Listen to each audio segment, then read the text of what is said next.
Hey, Mark Rodriguez here, and you're watching Mark's Out Wrestling Aftershock Reviews, where it's still real to me. Today we're talking about AEW Fyter Fest, the actual event this time. I know we did some predictions, but now we're going to compare those predictions, which would actually happen at the event, and see like what part I was right, what part I was wrong. Now, Fyter Fest is actually like a gaming convention that has obviously wrestling involved as well, and I'm surprised, like the venue for the wrestling part, that was like a big area for the wrestling and stuff. I don't know, like is the building for the actual convention like just as big on the other side or something like that? And I saw some clips. There were some Street Fighter 5 tournaments and Dare Life 6 tournaments and stuff like that. So, you know, it's kind of cool. So that actual gaming, and I assume a lot of cool stuff to buy. But, and also I assume lots of AEW and Pro Wrestling Tees merchandise, right? That's always cool. But, yeah, this is like the second one or maybe more. Like, I don't know how long it's been going on, but it's not the first one, is what I want to say. Because they did talk about, I guess they mentioned that Kenny Omega did something with them last year, which is, of course, before AEW. And also, this Nakazawa versus the CEO match, they kept kind of talking like, you know, last year this, and oh, last year you cheated, oh, I'm going to get you now. So they kind of talked like it happened before, like they fought last year. So, yeah. So this is like, you know, a convention that happens every year. I wonder if next year is going to be another AEW thing. That would be super cool. I'll more than welcome it. And yes, this event was actually free. Like, I'm surprised they gave the show away for free. Like, it's super awesome. I assume the people might have to, I don't know, did they pay separately to watch it?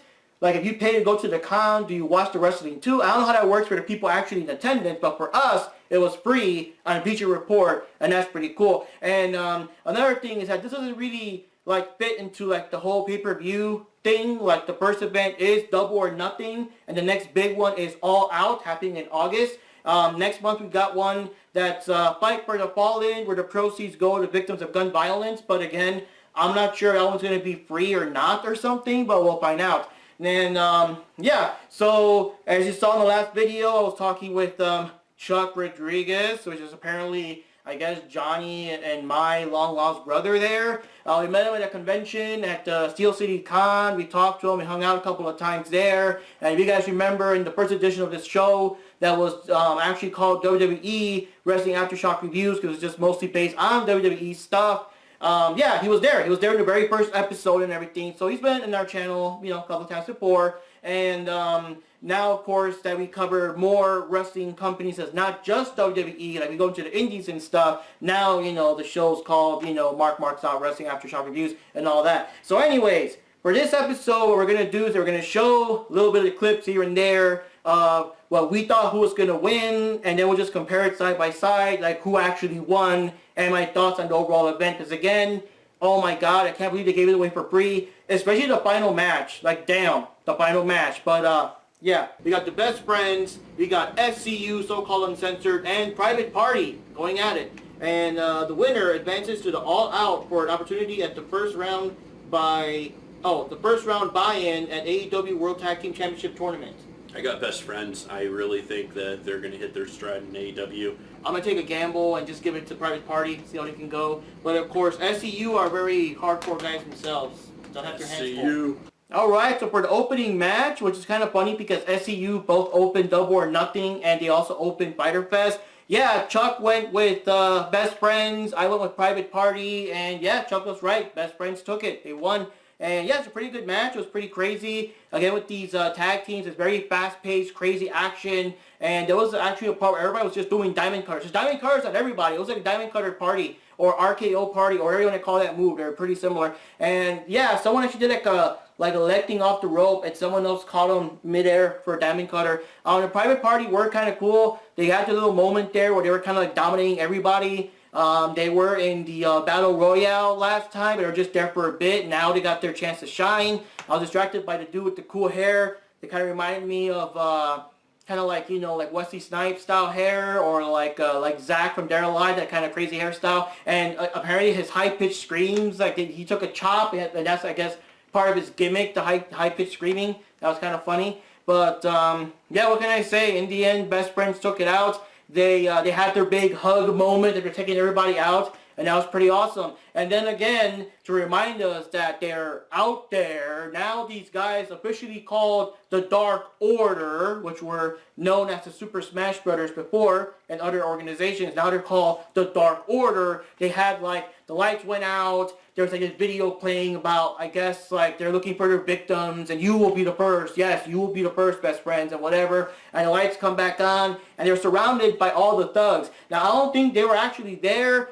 just like all these, you know, other thugs that surrounded the ring. The lights went out, came back on, everybody was gone, and they're just kind of confused and they're kind of just, you know, just kind of thinking like, oh shit, what's going to happen? And it's pretty cool. So yeah, that's another thing that's kind of awesome. And now they got their official name in AEW as the Dark Order. And we have yet to see exactly what they're going to do. But now it is very clear that they're targeting best friends as their first victim. So we'll see what happens there. There was supposed to be a match. I believe they said there was one between Levi Bates and I think Ali. But for some reason, the website still hasn't like updated yet. I'm going to give it to Ali because she's a firecracker. I'm still... I'm excited about the match I saw with her against Rosemary in... I've been looking forward to Ali's debut. I just think she's a superb talent. Yeah. As for Ali versus Levi Bates, the librarian, which I guess she had Peter Avalon, the other librarian, as her side, I guess, because they kept like... I don't know, they're weird. It's kind of weird having two people with the same gimmick like that. It's weird. But anyways, yeah, I believe both me and Chuck were on the side of Ali. And yeah, Ali won. It was a good match though. The girls were very impressive. As you expect with Avalon there, he would be doing cheating. He would be trying to grab Ali's leg to get her distracted so she would get attacked by Levi. And it's kind of cool. I like the gimmick in a way because there was a part where Levi had Ali like wrapped up in this, you know, kind of weird twisty submission hold and everything, like a crossface type, but still had her finger in front of her saying the shh thing while she was still, you know, tangled up like that. Like, damn, that was kind of impressive while still kind of rubbing in that gimmick. And yeah, I know people don't like it too much, but I do kind of find it funny. If you could do moves like that still kind of incorporate that's kind of cool, you know. But yeah, in the end, there was a weird thing where I guess Avalon had a book and they were gonna, I guess, somehow cheat with the book. Like he was supposed to throw the book to, I guess Levi or something, but Ali caught it and she herself was confused, so she like threw it back to Levi, and when Levi caught it, she basically caught a super kick to the face, and that's when Ali won the match. But that was kind of interesting, kind of weird, but also kind of interesting, and yeah, that was pretty good. So Ali took the win. We got Michael Nakazawa versus Alex Nakazawa. Yes, versus Alex Jabali in a hardcore match. And I mean, I'm giving it to Nakazawa maybe? Via baby oil. I call Michael Nakazawa via baby oil under the 10-minute mark. It's going to be some shenanigans. And as for Michael Nakazawa with Alex Jabali, yeah, we both thought that Michael was going to win. Like, the moment I heard, I didn't know much about Jabali, but the moment I heard that he wasn't like an actual real wrestler, he's just a guy, he's the guy that actually runs Fyter Fest, but he's not an actual wrestler, I'm like, yeah, Nakazawa's going to win. We both me and Chuck voted for Nakazawa, and he did win. But it was so funny. It was a hardcore match, and it was just funny because I don't know. It was like a comedic, goofy, cartoonish match. It was a cartoonish version. It was like the G-rated version of a hardcore match. The ring had these weird, silly decorations and things. They had like a little kiddie pool and stuff like that. So they were like throwing each other around. They were trying to drown each other in the pool. They started bopping each other with the inflatable toys, but they were kind of playing it up. You know, like the commentators were actually playing it up, like, oh my god, oh this is savage, oh like all that stuff, and it's like just silly, goofy stuff. And near the end, they got back into the ring, and Nakazawa pulled out like bags of things, and it was like, it's supposed to be kind of like tax, but instead of tax, it was like arcade tokens.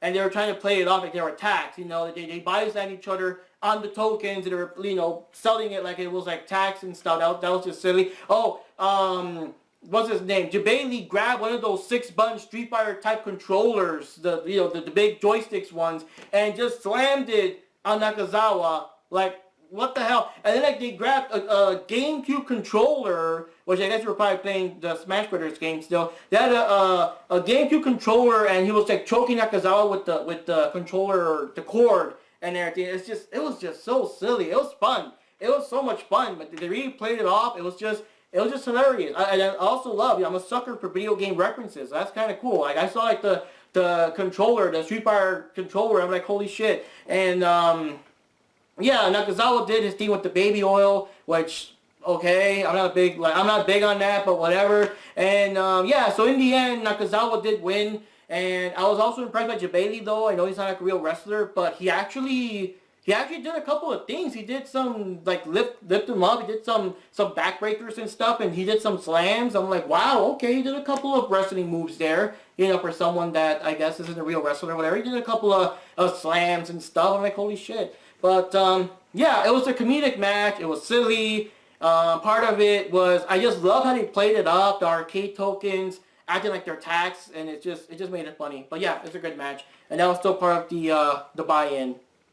We got Christopher Daniels, he's the guy from SCU, right? Yes. Against Shima, who was the guy on the team from before. I don't know the name of that team.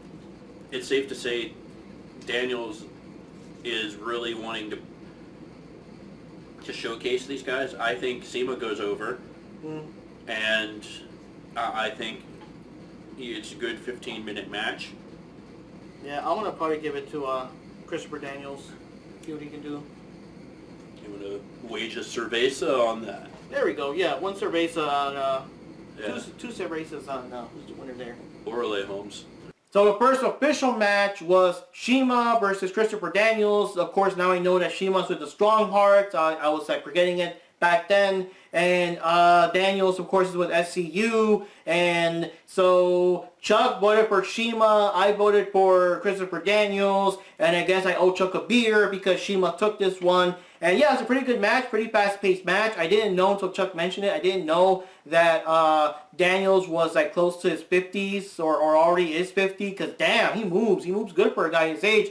But yeah, in the end, Shima took this one. I don't remember that much about the match in particular because, you know, long night ahead of us and everything. But there was a sign of respect. Like when the match ended, Daniels got back into the ring. They shook hands. They showed respect for each other. No like animosity or nothing. Just two people respecting each other's skills. And that's pretty awesome. But yeah, it was a pretty good match from both of them. But, you know, the night was just starting. I was drinking my energy drink. We were trying to stay awake for everything else because it was a long night ahead of us. We have Yuka Sakazaki, Riho, and Nyla Rose. You called me a what? Yes, so we got them three in the match here. And honestly, I feel bad for Yuka and Riho. They're tiny. So I really am a big fan of Native Beast. And I'm all for it. I think she takes this one. I think she's pretty much going to be your heavy in the division. So yeah, I'm going to give it to Nyla Rose because I honestly feel bad for Yuka and Riho because I don't really see, like I say, their best shot is to get her out of the ring and keep her out and fight amongst themselves because I don't really see what they can do. Then we had the women's match. We had Yuka Sakazaki, Nyla Rose, and Riho. And yeah, we were both wrong. Both me and Chuck voted for Nyla Rose because we just saw her as too much of a beast that the other two couldn't do anything about it. But Riho won in the end, so we were both wrong on that one. And what can I say? I do like that the match was actually like what can I say? They actually kept all three people in the match for a good while. Usually when they do something like this where it is a larger person against two or three smaller people or something like that, they always do something where the larger person is knocked out of the ring so the two smaller people can fight against each other some more. But actually Nyla was a big part of the match. A lot of the stuff you kind of expect, on her sides with the two of them trying to take her down or trying to tackle her down or slam her down or even trying to lift her, and they just can't because they're just so tiny compared to her and things like that. Now, Yuka did a good show. She wasn't, you know, getting as much damage as we thought. She did a couple of moves, you know, between Riho and Nyla Rose. That was pretty cool. The women did team up against her, but it was kind of clear. It was still everyone for themselves. And, oh my God. There was this crazy spot. I believe it was Riho. Riho was just left there, just hanging off the ropes. And Nyla, like, climbed up on one side of the rope there. And from that distance, she jumped and like with her knee, like she jumped and landed with her knee, like planting that knee on the back of Riho's back while she was still hanging on the edge of the ropes there, and that was like, holy shit, like the distance, how it connected, like, oh god, that was one hell of a move. But surprisingly, in the end, when you look like Nyla was going to win, Riho managed to get her out there, and she managed to pin, I forgot who she pinned. Yeah, she must have pinned Nyla. She got to pin her, and Riho won. She actually won. She took advantage of the fact that everybody was kind of down. She got her moving there. She won, and she was cool. And in the end, like, I guess Yuka got up because she was, down. So she got up. She tried to shake Riho's hand so they could be like friends or whatever, because I guess Yuka's the super cutesy-wootsy, happy, cheerful type. And no, Riho's not having it. She still like slammed her down. She's not having it. Ain't no friends here. And she left. And I guess we ended up with a sad Yuka, just looking sad and confused that I guess no friendships are to be made here, at least for the women's division of AEW. But yeah, pretty good match. Now we got Hangman Page and Jungle Boy, we were talking about a little bit earlier, against Jimmy Havoc and MJF. I obviously Hangman's going to win this, but I think this is where you really get MJF over as your top heel. I'm going for MJF and Jimmy Havoc, man. I'm really thinking they're gonna probably pull it off. It's a four-way match. Obviously with cheesy things. Oh wait, it's a four-way match. Yeah. It's so they're not tag team. Oh. No. Fatal four-way. I didn't. Oh, that changes everything. Yeah. Yeah, I'm still gonna go with MJF though. Yeah. He's gonna be the cheesiest guy there. Yeah. So the four-way with Adam Page, Jimmy Havoc, Jungle Boy with Luchasaurus there. I guess they're best buds now. We got Luchasaurus also like watching them. And MJF, I voted for MJF, and Chuck voted for Hangman Page, and he was right. Hangman Page won. I thought MJF was going to win because, heel tactics, and because maybe it would have been too predictable for Hangman Page to win, but I guess he did win. But it's a pretty good match. Most of it, though, was MJF and Hangman Page getting to each other's faces. There was a part where Hangman Page was almost going to pin, I think it was like Jungle Boy, one of them, and MJF grabbed his leg and purposely put it on the rope to like break the pin. And later on, MJF was going to pin someone, but Hangman Page grabbed the guy and dragged him out. So they both kind of got into each other's faces a lot. So I do expect them to actually have like an all-out match sooner or later. And yeah, MJF is just such a funny heel, such a funny like deliberate kind of just a asshole type heel. There's a time where he had, I believe it was Hangman Page, he had him down. It was going to do like the sharpshooter, but instead of like doing it right away, he's doing it very slow, step by step, looking at the crowd ever so smugly, like he's got everything in control, but of course that goes up against him. And Hangman Page had him in the sharpshooter with him trying to like not tap out and everything. I did like that Jimmy Havoc did again the Shoryuken, so maybe he'll be doing that once per match. Maybe it's not like a one-time thing. It's very fitting, of course, for Fyter Fest. But, and Luchasaurus was there, but he didn't really interfere, so it's kind of cool. He didn't cheat on Jungle Boy's behalf because he would have lost by disqualification. But in the end, Hangman Page did manage to grab, it wasn't MJF though, I think he grabbed either, it might have been MJF, but I'm pretty sure he grabbed either Jungle Boy or Havoc to do the Deadeye Pile Driver, and he won the match. And of course, that just kind of keeps them more into each other's spaces because MJF and Hangman Page are due to collide sooner or later. They're kind of building that up, so that's fucking awesome. The thing is that MJF just does not believe, he doesn't believe that Hangman Page deserves to go to fight against Jericho for the championship that was decided with the previous event. So I assume they'll be getting each other's spaces more often. That's kind of cool. But in the end, I was wrong, and Chuck guessed the right one. The next one is Cody versus Darby Allin. Darby Allin he's got a look to him. He's very, very unique character. I'm anxious to learn about this character and see it flesh out in AEW. But Cody's Cody. I mean, Cody's going to win, but it'll be a hell of a match to really show off what Darby can do. Alright, so for Cody versus Darby Allin, what can I say? For a moment there, we were almost right, and then we were both wrong. It was unexpected. And, yeah, so this kid's pretty intense. He's pretty intense. I like his character, his theatrics. I think this match is more about establishing his character and I guess long endurance of pain or whatever. than his actual skills. Like, he comes in looking all dark and intense, and he's got like this body bag with Cody's name on it, like, oh, you know, like, it looks like intense. It looks like I can imagine the gimmick where every time he defeats someone, he'll put him in the body bag or something, you know? And he just, like, his mannerisms, he moves all weird, almost like a possessed undead thing or something, while keeping his eyes super focused on Cody and all that. It's pretty cool. But then when the match actually started, though, it was almost like a Cody squash match. Cody was in full control for most of the match. He was just a bigger dude. The muscular, you know, size-wise, he was just like the bigger dude compared to this small kid. And the only part was that Cody did mess up his hand. I think he accidentally got his hand bashed on the turnbuckle or something,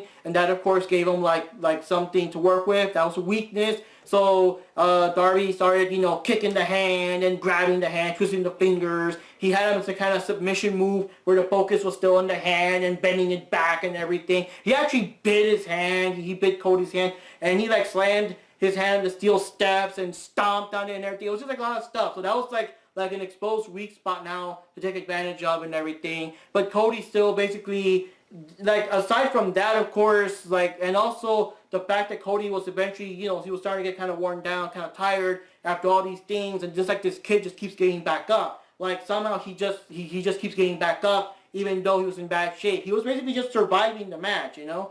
And yeah, so we didn't get a chance to see too much of what, like, Darby's moveset actually is. He was mostly just surviving all the bumps and everything. And the weirdest thing is, like, Cody also grabbed him in his own body bag. He put him in his own body bag, propped him up, did a drop kick on him, and then got him back out of the bag, hoping to get like a fast win. But no, like, he would still kick out. But I don't know, like, part of me was kind of like, oh, dude, really? You're going to use his own gimmick against him in his first match? It's like his first match for many people. I assume he wrestled elsewhere, but for us, watching AEW and stuff, this is like his first match ever. And I don't know. That was kind of weird. It's like imagine The Undertaker, like ignore his legacy and let's pretend The Undertaker was like a brand new guy that made his debut today. And let's ignore the fact that I'm not sure the gimmick would work or not nowadays, but let's just pretend that for the first time ever, this is like his first match. You got Undertaker, you got the funeral type music going on, you got Paul Bearer with the urn, you got a casket coming along that you kind of know that if you lose the match, Undertaker's going to throw you into that casket. And right off the bat, in the very first match ever, his big debut, for everyone to like know what his character is, whoever his opponent is, bashes his own urn up against his head and just kicks him into his own casket. And that kind of like, I don't know, that'd be kind of weird. It kind of weakens the gimmick if it's used against you, especially in your first match. So for me, I was kind of like, oh, Cody. That was just like, I don't know. I felt kind of weird having Cody use his own body bag on him. Like, at least it would have been, like, if he put the body bag on Cody first and then Cody kind of returned the favor later, that would have kind of been a bit better. But come on, dude, not in his first match. So, all the matches, technically speaking, had time limits. This is the one where it actually counted. They actually went the distance, and they started doing things like 20 minutes remaining, 10 minutes remaining, 1 minute remaining, and whatever. So at the last moment where Cody finally got him for the pin, 1, 2, time ran out.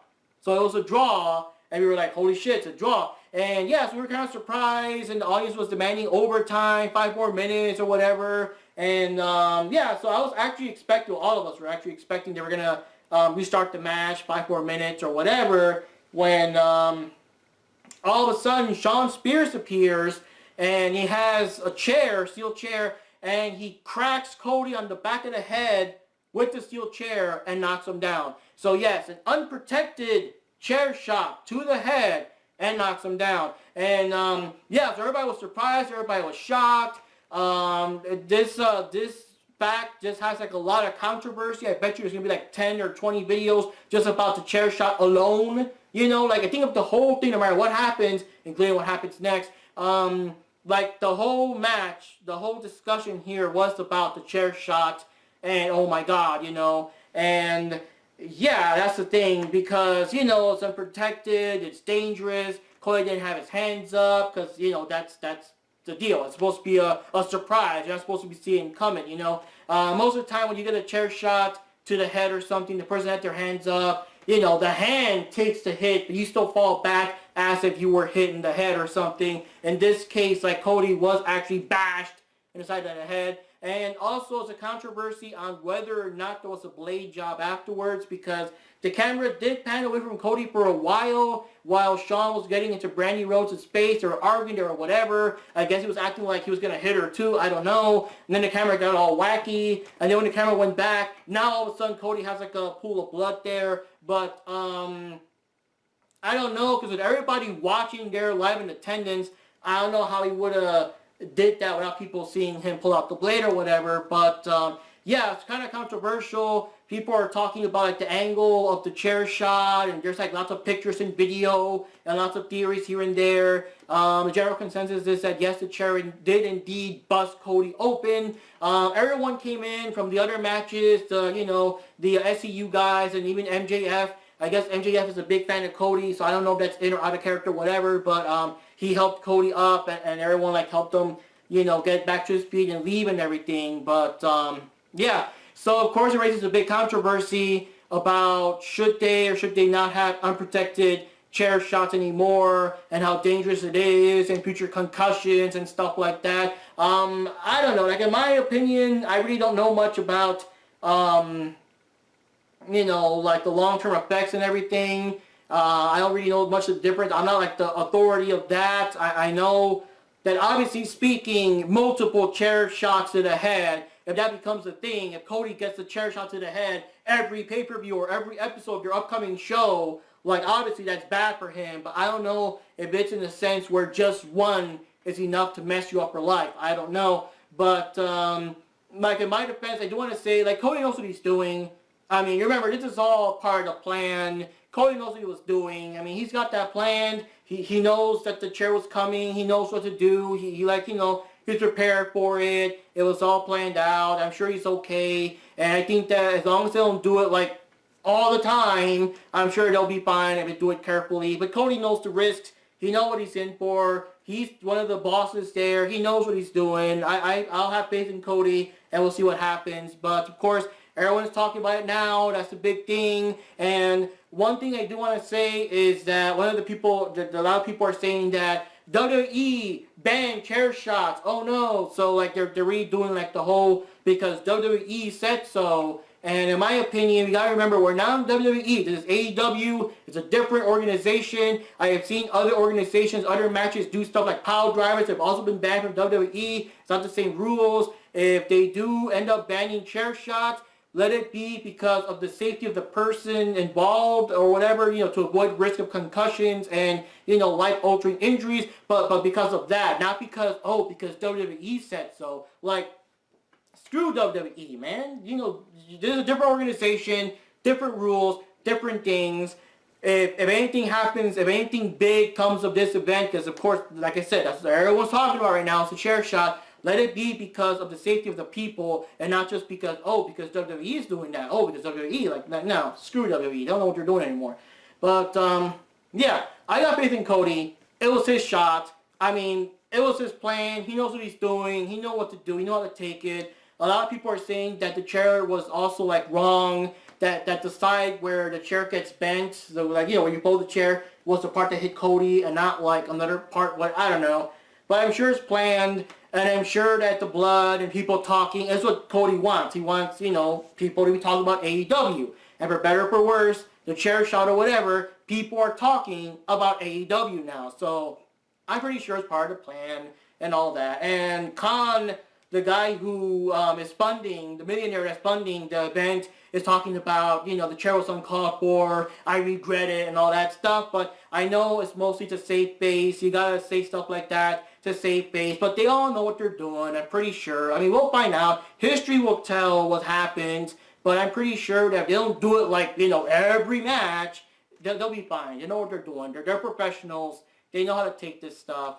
We'll find out. Of course, if anything bad does happen in the end, I'll, retract my statement. I'll apologize. But for the time being, have faith in Cody. Cody knows what he's doing, And the Young Bucks and Kenny Omega versus the Lucha Bros, and they revealed that the Laredo Kid is their mystery guy.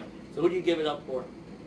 So I got Lucha and Laredo Kid. Yeah, you know what? I'm gonna probably give it to Lucha and Laredo Kid because it might be too predictable that the Young Bucks and Omega might win, so it might make more sense.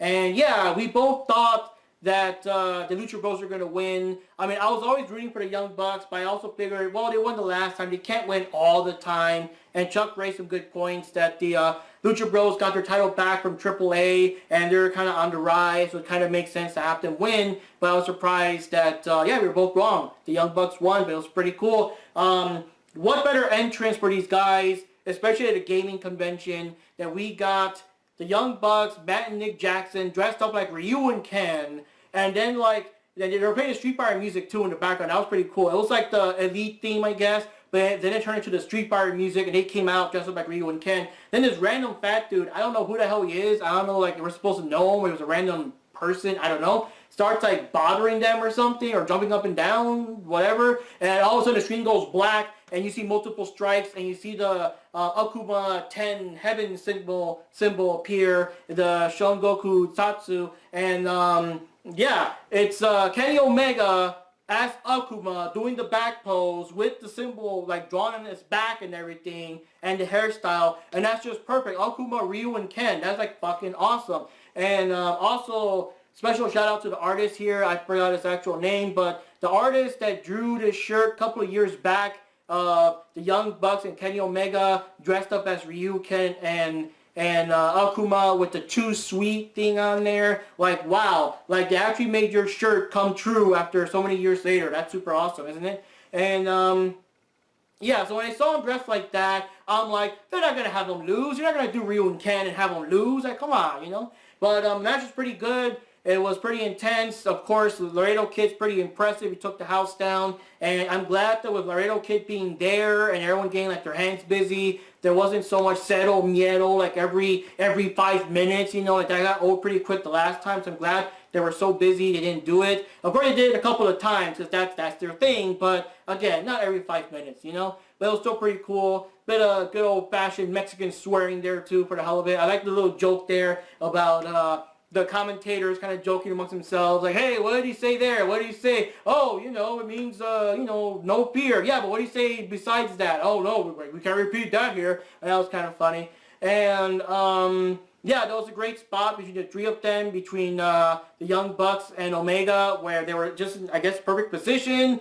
The guys are going to run at them, and all if you're going to do the Hadouken pose and knock them back, that's just perfect. That's just awesome. I think they actually yelled Hadouken while they did it, and my phone just fell. But that was perfect. That was awesome. I was just I love the whole thing. I love the whole thing. Who doesn't love Street Fighter? I'm a huge Street Fighter fan, and that was awesome. I'm glad they won the match. And Kenny Omega actually fought against Pentagon Jr. at All In, and had a bit of a face-off near the end. So even though the match ended, there was still a lot of animosity there.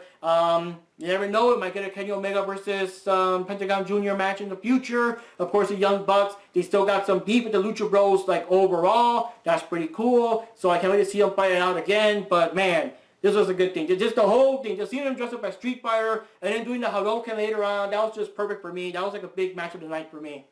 So then we got this is probably a landslide. We got Jon Moxley versus Joey Janella. And also for people that haven't been seeing Moxley before he became Ambrose, it is your chance to see him in action. I'm going to give it to Moxley because they just brought him in. Obviously it'll be a hell of a match. Too much momentum on the side. Yeah. I can already listen to all the WWE fans being oh, they bring him over and he loses his first match. I don't think he won't lose. Yeah, no, I mean, especially when he's got Kenny Omega looming at All Out. Alright, so for the final match, we had the non-sanctioned match, Jon Moxley and Joey Janela, which of course we were both right. We both knew that Moxley was going to win because he's on fire right now. But it's kind of cool. I got a Joey Janela shirt now from Pro Wrestling Crate a couple of months back. At the time I didn't know who the hell he was. Now I do, so that's pretty awesome. That's perfect. I got a shirt of him. And I like the theatrics of it all because it's a non-sanctioned match, you know. It's it's not by AEW or Fyter Fest, you know, no matter what happens, if they get seriously injured, they can't sue and all that stuff. And they do it like after the last match of the Young Bucks and all that, it's this officially concludes Fyter Fest and whatever. When the lights go out, that's the end of the event. That's it. When the lights go back on, this is a non-sanctioned match. It does not count as part of the event and blah, blah, blah, blah. I just like the whole like theatrics behind it and everything. It's just intense. But holy shit, what a match! It is a match that really shows the kind of stuff that Jon Moxley can do when he's allowed to do whatever he wants to do. Holy crap! Yeah, so it was a hardcore match, and emphasis on hardcore. And it is a match that me and Chuck just had to sit up and like just watch with attention because it was just crazy. And I mean, it was the end of the night. It was already late. We were tired, but that match just kept us awake because all this shit kept going on. So, you know, Moxley and Janella fight it out here and there and everything. It's like, okay, you know, they're fighting it out, whatever. And you get like chairs and you get tables or whatever. But then all of a sudden, Moxley pulls out a steel chair wrapped in barbed wire, and we're like, oh shit, what? You know, and oh god, like he actually like hit him in the back with the barbed wire chair, and then like with Joey down and the thing on his back, like he like Moxley just stands on it, putting more weight on it and everything, and we're like, oh damn, you know. Then they pull out a table that's covered in barbed wire, and we're like, oh dude, what? And yeah, at the first time Moxley, I guess it kind of backfired because Moxley himself ended up getting slammed into the table, and he's just upside down with the barbed wire going through his back and everything. And then they brought out another table with barbed wire, with this time Joey Janella was in there, and Joey got it worse because he actually had the barbed wire stuck, like he had to actually pull it out of his leg and everything, and we're like, holy shit, dude, like, damn, you know?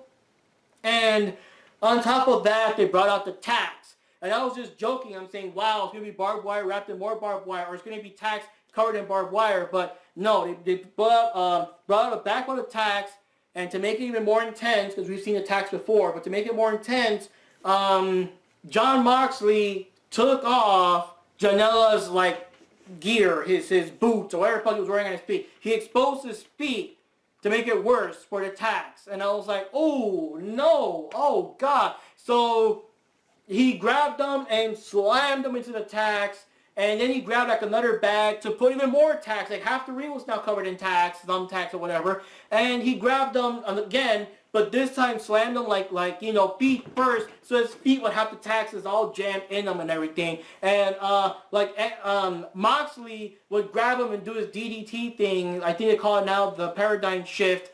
On like he didn't care. He did it to himself because he knew that even if he gets a couple of tacks, and Janella's going to get the worst part of it. And it just ended with both of them covered in tacks.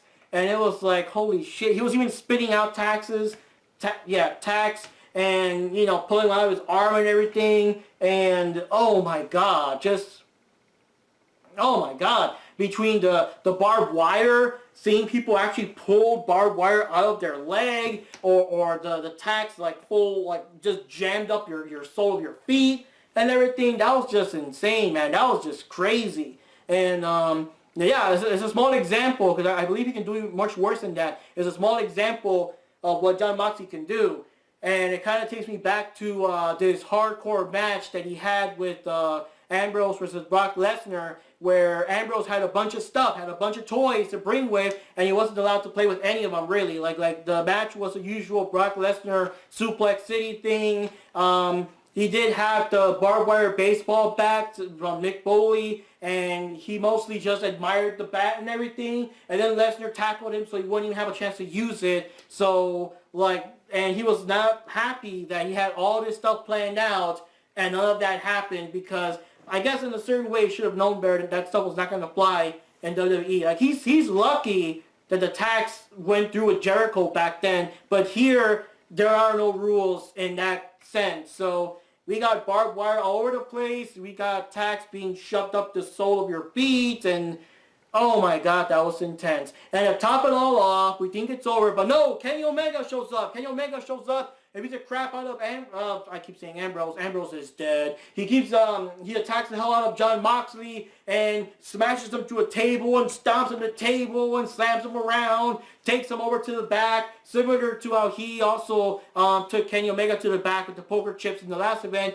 He took him to the back here where they had the, you know, the non-existent band, and started bashing him with the guitar and you know, hitting him with the drumsticks and just kicking the crap out of him and just just attacking the living hell out of him and everything until Kenny Omega finally left. But man, that was crazy. And in the end, through all this, Moxley was helped up by, I guess, officials or whatever. He just like threw him away and just walked up on himself, smiling, just smiling evilly, because I guess he got to Omega. He got Omega to sink that low to his level, or whatever you want to call it, you know. But it just looks like creepy that he's like smiling. He got to him. Yeah, now you're going to come after me. I'm going to get you, and that kind of stuff. So it is pretty cool. It is pretty intense. But holy shit, what an ending. And just that whole match, that ending match was just, it just got me watching the whole time. You were like, holy shit, oh my god, oh damn, like the barbed wire table, holy crap, the chair, the tags, like all this stuff. He's taking off his shoes so his feet are exposed to the tags. Like,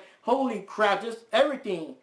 Everything. And I'm thinking, they gave this away for free. Holy shit, they gave this show away for free. At least for us people watching TV, you know. Wow. Just wow. And yeah, that's all I can say. Just wow. It's amazing. It's a great event. What can I say? Here for this little thing, I guess I'm going to owe Chuck a couple of beers here and there, because there were ones where we both got them wrong and stuff like that, or we both got it right, but there was always the ones where I chose wrong, he chose right. We didn't have one where he chose wrong and I chose right, but we'll see what happens. We'll try to do another prediction video later on for some other event, possibly a Fight for the Fallen, or if not for All Out, but we'll see what happens. But yeah, it was a pretty intense match. I loved the whole event. Keep in mind, it's not like a big thing. Some people were saying that, like, I don't know, I guess they weren't impressed or whatever. I don't know how you could not be impressed. It was a pretty stellar show here. But keep in mind that it was kind of like, I don't know, I don't really want to say it's a B show, because it was still pretty good. But it's kind of like it doesn't count as part of the pay-per-view thing, like I said before. It's like basically Double or Nothing, All Out, and whatever else other event after that. This is just kind of like an extra show. I mean, the Fyter Fest gaming festival was going on. It's not like they did it just for AEW. This event was going to happen with or without AEW. You know, they just decided, like, hey, let's pull our show here. But it was a great way to have us watch some more AEW action before All Out, and also before they get their Tuesday Night Dynamite coming sooner or later to TNT, I believe in October. So that's kind of cool. So anyways, guys, and Mark Rodriguez here. We got even more wrestling, because we also got Rise Women's Wrestling. We got Rise, which is called Pride. We'll check that out too. I'll review that either later tonight or sometime tomorrow. So the wrestling continues with Mark's out Wrestling Aftershock Reviews, where as always, it is still real to me. See you next time.